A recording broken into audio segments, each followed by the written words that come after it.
Bismillahirrahmanirrahim. Assalamualaikum warahmatullahi wabarakatuh. Selamat pagi semuanya anak-anakku kelas 10 TKP. Baik, selamat datang di program administrasi perkantoran ya di SMK Taman Harapan Kota Bekasi. Baiklah anak-anakku semuanya, pagi ini kita akan belajar tentang korespondensi bahasa Inggris. Kalau kemarin kalian sudah belajar korespondensi bahasa Indonesia bersama Ibu Kiki, Bu Rizky, hari ini, hari Jumat, ya kita akan belajar korespondensi bahasa Inggris. Nah, di sini Miss Rini akan menjelaskan tujuan pembelajaran terlebih dahulu ya. Tujuannya apa sih? Kalian belajar tentang English correspondence. Nah, correspondence sendiri ini artinya adalah surat menyurat. Nah, jadi diharapkan siswi dapat memahami sebuah hubungan komunikasi dengan perusahaan di luar negeri karena itu diperlukan surat menyurat dalam bahasa Inggris.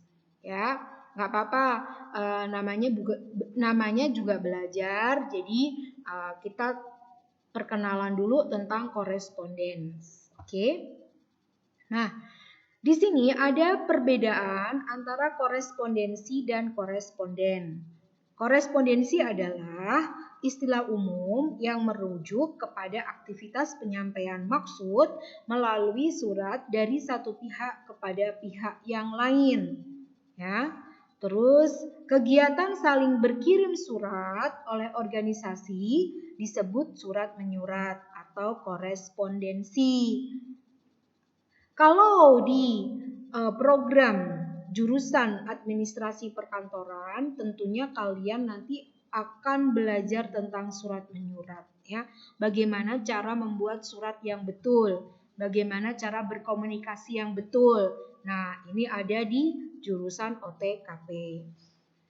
Adapun pihak atau orangnya yang terlibat dalam aktivitas disebut koresponden. Kalau korespondensi itu kegiatan saling berkirim surat ya oleh organisasi,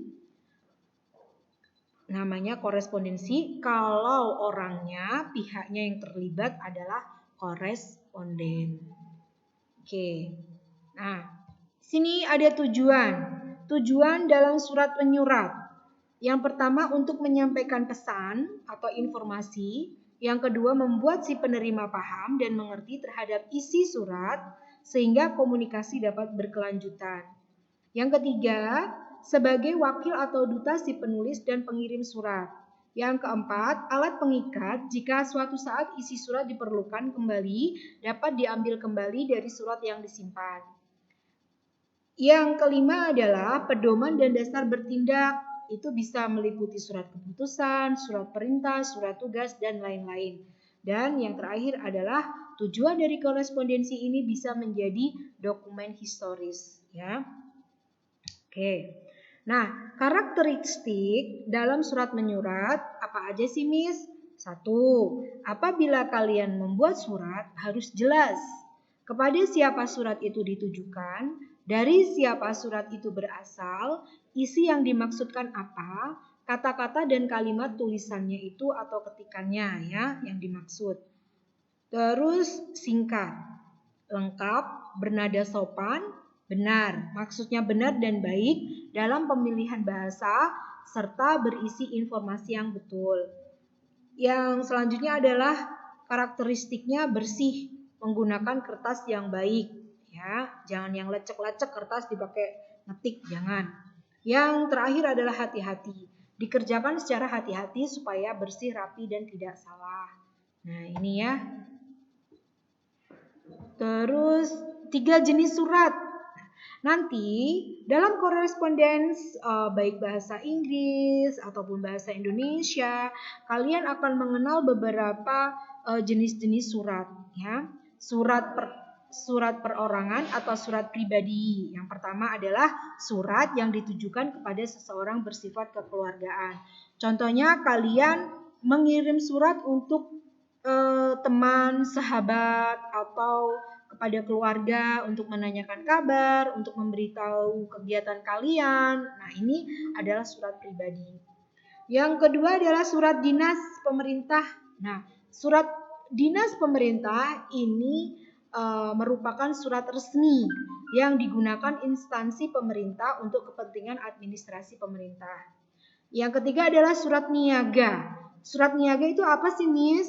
Niaga ya perniagaan ya, yang berhubungan dengan perusahaan ya. Surat niaga adalah surat resmi yang digunakan oleh perusahaan atau badan usaha yang berhubungan dengan kegiatan perniagaan. Perniagaan ya jual beli. Nah, jualan itu adalah perniagaan. Yang terakhir adalah surat sosial. Surat sosial adalah surat yang digunakan untuk kepentingan umum. Nah, ucapan selamat pembukaan PT atau CV. Nah, itu biasanya surat sosial ini loh yang digunakan dikirimkan oleh seseorang, baik untuk perusahaan ataupun baik untuk perorangan. Ya. Nah, terus ada surat formal. Formal itu apa sih? Formal itu resmi, dan surat non formal atau tidak resmi. Nah, dalam OTKP kalian harus mengetahui jenis-jenis surat formal dan surat non formal. Kalau surat resmi atau formal merupakan surat yang digunakan untuk keperluan yang formal atau resmi oleh pihak-pihak tertentu, baik itu perorangan, lembaga, organisasi, maupun instansi tertentu untuk saling berkomunikasi satu sama lain secara formal dan resmi. Nah, syarat untuk membuat surat resmi bagaimana, Miss? Nih, menggunakan bahasa baku, ya, jangan bahasa gaul. Nggak boleh, ini harus yang sopan. Menggunakan struktur penulisan yang baku, ya, dipergunakan untuk perihal yang bersifat resmi. Nah, ini biasanya ada di perkantoran. Terus yang ada surat non formal atau tidak resmi. Nah, contohnya apa, Miss? Pengertian apa? Nih, surat non formal, surat yang digunakan dalam situasi yang tidak resmi. Misalkan kalian mengirim surat kepada sahabat pena, ataupun kalian mengirim kabar buat saudara. Nah, itu tidak resmi. Kira-kira syaratnya apa, Miss? Ya, kalau non formal tidak harus ditulis dengan bahasa dan penggunaan struktur yang baku, enggak. Yang penting tersampaikannya isi maksud dari surat tersebut dengan jelas, ya. Nah, biasanya ini kalian surat perkenalan dengan seseorang, dengan sahabat, kerabat yang menanyakan suatu kabar. Oke ya guys, ini dulu ya pengertian-pengertian dari bermacam-macam karakteristik, tujuan pembelajarannya apa. Nah, ini khususnya dalam surat menyurat atau korespondensi. Oke ya guys, kita tutup dulu sampai di sini. Selamat belajar. Assalamualaikum warahmatullahi wabarakatuh. Berhentinya F12 ya? Besok. Belum. Terus gimana begitu? Berhentinya di mana? Mana? Mana?